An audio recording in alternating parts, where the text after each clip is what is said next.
Job je živio u zemlji Usu i bio je poznat kao čovjek neporočan i pravedan.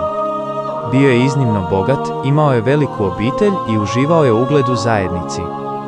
Njegov se život drastično mijenja kada Sotona stavlja pred Boga izazov. Tvrdi da Job služi Bogu samo zbog blagoslova koje prima. Bog dopušta kušnju, te Job u kratkom vremenu gubi sve. Njegova stada bivaju uništena ili ukradena. Sva njegova djeca pogibaju u nesreći.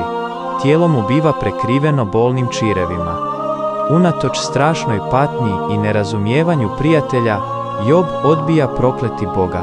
Njegova najpoznatija izjava: Gospod dade, Gospod uze, blagoslovljeno ime Gospodnje, postala je univerzalna krilatica predanosti Božjoj volji.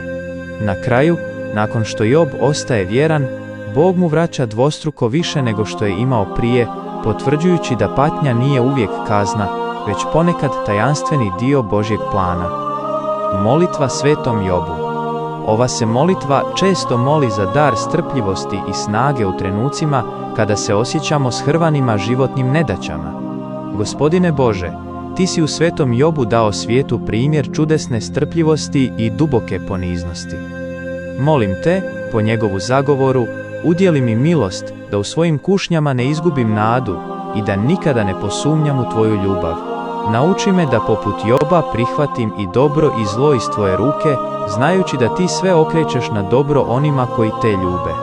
Sveti Jobe, uzore strpljivosti, moli za mene da u trenucima tame vidim Tvoje svjetlo i da moja vjera ostane nepokolebljiva do kraja.